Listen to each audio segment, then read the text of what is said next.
Hello అండి. అసలు Karthik plan ఏంటి? సుమిత్ర కాంచనకి సారీ చెప్తుందా? దశరథ్ సుమిత్ర ఇద్దరు మాట్లాడుకుంటారా? ఏం జరుగుతుందో చూద్దాం పదండి.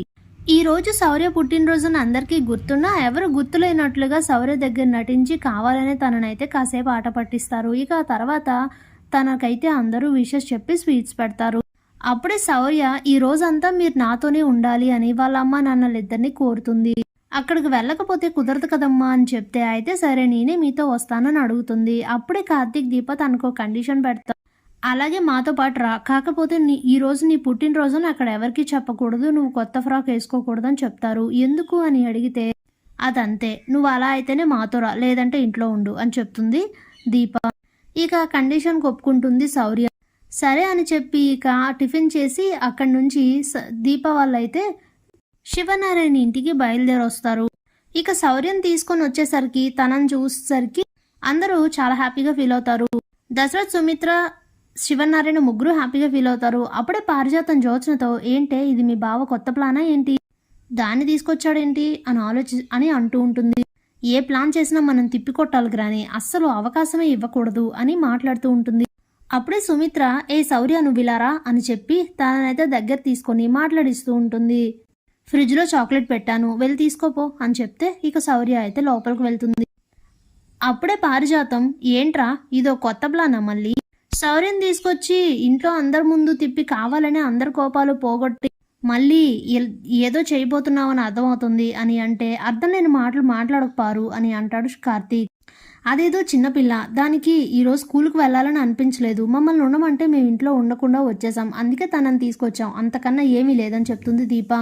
అప్పుడే సుమిత్ర అయినా ఏంటత్తయ్య గారు చిన్నపిల్ల విషయంలో అలా ఎలా మాట్లాడుతున్నారు, ఎందుకు పెద్దవాళ్ళ విషయాల్లోకి శౌర్యం లాగుతారు, శౌర్యకి ఏ సంబంధం లేదు, తన గురించి ఎవరు ఏం మాట్లాడినా ఊరుకోను నేను అని చెప్పేసి తనైతే లోపలికి వెళ్ళిపోతుంది. యథావిధిగా కార్తీక్ దీప ఇంట్లో పనులన్నీ కూడా చూసుకుంటూ ఉంటారు. ఇక శివనారాయణ శౌర్యతో అయితే ఆడుకుంటూ ఉంటారు. ఎందుకని స్కూల్కి వెళ్ళలేదు శౌర్య, వెళ్ళబుద్ధి కాలేదా అని అడిగితే అది కాదు ముద్దుల తాత, ఈ రోజు నా బర్త్డే అని చెప్తూ అయ్యయ్యో అమ్మ ఎవరికి చెప్పొద్దంది కదా అని ఆగిపోతుంది. ఏంట్రా ఏదో చెప్పబోతూ ఆగిపోయావు అని శివనారాయణ అడిగితే ఆహా ఏం లేదు తాతయ్య, నాకు ఇవాళ స్కూల్కి వెళ్ళాలనిపించలేదు, అసలు అమ్మ నాన్న ఎప్పుడూ ఇంట్లో ఉండట్లేదు, వాళ్ళతో టైం స్పెండ్ చేయడం కుదరట్లేదు, అందుకే ఇవాళ వెళ్ళలేదు అని చెప్తుంది. సరేలే అంటూ ఇక ఇద్దరు ఆడుకుంటూ ఉంటారు. ఇక ఇంతలోనే కార్తీక్ అయితే బయట మొక్కలకు వాటర్ పెడుతూ ఈ ఫ్యామిలీ అంతటిని ఎలా కలపాలని ఆలోచిస్తూ ఉంటాడు కాబట్టి ఓ మంచి మాస్టర్ ప్లాన్ అయితే తడుతుంది. ఇక ప్లాన్ ప్రకారం కార్తీక్ అయితే సాయంత్రం శివనారాయణ దగ్గరకు వచ్చి సార్ ఈరోజు ఇంటికి కొంచెం త్వరగా వెళ్ళాలి, మీరు పర్మిషన్ ఇస్తే మేము బయలుదేరతాం అని అంటాడు. సరే కార్తీక్ అలాగే బయలుదేరండి అయితే అని చెప్తే ఇక అవును సార్ చెప్పడం మర్చిపోయాను, మాతో పాటు మా తర్వాత మీ అందరూ కూడా మా ఇంటికి రావాలి అని చెప్తాడు. ఏమైంది ఎందుకు అని అడిగితే ఇక ఇంట్లో అందరూ కూడా అక్కడికైతే వస్తారు. అప్పుడే ఈరోజు మా శౌర్య బర్త్డే, ఇంట్లో కేక్ కట్ చేసి తనని విష్ చేయాలని అనుకుంటున్నాం, అందుకే మీ అందరూ కూడా రావాలి అని పిలిస్తే అప్పుడే జ్యోత్స్న ఏంటి ఈరోజు శౌర్య బర్త్డేనా, ఆ బర్త్డే అని యూజ్ చేసుకుని కూడా బావ ఎందుకని అందరి దగ్గర మంచి సంపాదించలేదు ఏంటి సంగతి అని ఆలోచిస్తూ ఉంటుంది. ఈ విషయం ఎందుకు చెప్పలేదు బయటికి అని ఆలోచిస్తూ ఉంటుంది. అప్పుడే సుమిత్ర ఏమే అమ్మమ్మ ఈరోజు నీ బర్త్డేనా, మరి మాకెవరికి ఎందుకు చెప్పలేదు అని అడిగితే అమ్మ చెప్పొద్దంది అని చెప్తుంది. ఇక శౌర్యకైతే అందరూ విషెస్ చెప్తారు. అప్పుడు శివనారాయణ అయితే కేక్ ఇక్కడే కట్ చేద్దామా అని అడుగుతాడు. లేదు సార్ మా ఇంట్లో కట్ చేయాలని అనుకుంటున్నాం, అక్కడ అంతా డెకరేషన్ అంతా కూడా పూర్తయింది, అరేంజ్మెంట్స్ కూడా పూర్తయ్యాయి, మీ అందరూ వస్తే మేము చాలా హ్యాపీగా ఫీల్ అవుతాం, అలాగే అది మా శౌర్య కోరిక కూడా, మా శౌర్య అందరితో కలిసి పుట్టినరోజు చేసుకోవాలని ఉందని ఆ ఇంట్లోనే చేయమని అడిగింది, అందుకనే కేక్ కటింగ్ పెట్టుకున్నాం, మీరు తప్పకుండా రావాలి సార్ అని చెప్తే అలాగే కార్తీక్ ఖచ్చితంగా వస్తాం, శౌర్య కోసం కదా వస్తాం అని చెప్తాడు శివనారాయణ. ఇక దశరథ్కి సుమిత్రకి కూడా చెప్తాడు కార్తీక్, అలాగే అని అయితే అంటారు. ఇక కార్తీక్ వాళ్ళు అక్కడి నుంచి వెళ్ళిపోతూ ఉంటారు. ఏంటి బావా ఎందుకు ఇలా చేసావు అని అడిగితే అదంతే మరదలా, కావాలంటే చూడు అని చెప్తే ఇక వాళ్ళు అక్కడి నుంచి వెళ్ళిపోతారు. ఇక సుమిత్ర వెళ్ళాలా మానాలా అని ఆలోచిస్తూ ఉంటుంది. ఇక 2 రోజుల నుంచి దశరథ్ కూడా తనతో మాట్లాడకపోవడం గమనించాక అసలు తట్టుకోలేకపోతుంది సుమిత్ర. అయితే వెళ్ళాలి, వెళ్ళి ఏదో విధంగా వదినతో మాట్లాడితే అంతా సెట్ అయిపోతుంది. ఇలా నేను ఎడమొహం పెడమొహంగా ఉండలేకపోతున్నానని అనుకొని వెంటనే వాళ్ళతో పాటు బయలుదేరుతుంది. ఏంటి మమ్మీ నువ్వు వస్తున్నావా అని అడుగుతుంది జ్యోత్స్న.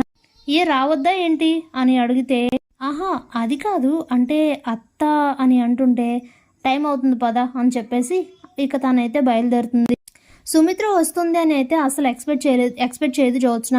ఏదో విధంగా దూరం పెంచాలనుకుంటుంటే వీళ్ళిద్దరూ ఇప్పుడు దగ్గర మాట్లాడుకోవడం మొదలు పెడితే డాడీ కూడా అమ్మను క్షమిస్తారు కదా, అలా ఎలాగా అలా జరగకూడదు అని ఆలోచిస్తూ ఉంటుంది జ్యోత్స్న. కానీ ఇక వీళ్ళందరూ అయితే కాంచన ఇంటికి వెళ్తారు. అప్పుడే వాళ్ళు రావడానికన్నా ముందే కార్తీక్ కాంచనతో మాట్లాడతాడు. అమ్మ జరిగింది ఏదో జరిగిపోయింది, ఏం జరిగినా మనకు మంచి జరిగింది కాబట్టి ఎవరి మీద నువ్వు కోపం చూపించకు, ఇదంతా మన మంచి కాబట్టి అత్తతో కూడా నువ్వు మామూలుగా మాట్లాడు, తనను మామూలుగా పలకరించు, ఇంతకు ముందులా మీ ఇద్దరు నార్మల్గా ఉండండి, అప్పుడు ఏ ప్రాబ్లం ఉండదని చెప్తాడు కార్తీక్. ఇక సరే అంటుంది కాంచన కూడా. ఇక వీళ్ళందరూ రావడంతో మామూలుగా మాట్లాడుతుంది కాంచన. అలాగే సుమిత్రను కూడా బాగా పలకరించి నార్మల్గా ఉండడంతో ఇక బర్త్డే అయితే స్టార్ట్ చేస్తారు. కేక్ కటింగ్ అయిన తర్వాత అందరికీ కూడా అక్కడే భోజనాలు ఏర్పాట్లు చేస్తారు దీప వాళ్ళు. ఇక కాంచన సుమిత్ర మనసులో ఏమున్నా కూడా నార్మల్గా మాట్లాడుకుంటూ ఉండడంతో వాళ్ళిద్దరిని ఎంత విడదిద్దామని ఎంత పొలలు పెడదామని ట్రై చేస్తున్నా జ్యోత్స్నకి పారిజాతానికి అదైతే సక్సెస్ కాదు. ఇక ఇదంతా చూసిన దశరథ్ అయితే చాలా హ్యాపీగా ఫీల్ అవుతాడు. అయితే నా చెల్లెలు నా భార్యను క్షమించింది, అందుకే వాళ్ళిద్దరూ మామూలుగా మాట్లాడుకుంటున్నారు, ఇలా జరిగిందంటే మా సుమిత్ర తనకి సారీ చెప్పుంటుంది అని అనుకుని ఇక దశరథ్ కూడా సుమిత్రతో మాట్లాడడం మొదలు పెడతాడు. చాలా హ్యాపీగా ఫీల్ అవుతుంది సుమిత్ర. నా ప్లాన్ ఫెయిల్ అయింది అని అనుకుని కుమిలిపోతూ ఉంటుంది జ్యోత్స్న. ఓవరాల్గా కార్తీక్ దీప అయితే చాలా హ్యాపీగా ఫీల్ అవుతారు. మా అమ్మ నాన్నల్ని ఒక్కటి చేసావు బావా, థ్యాంక్ యూ సో మచ్ అంటూ చాలా హ్యాపీగా ఫీల్ అవుతుంది దీప. Thanks for watching.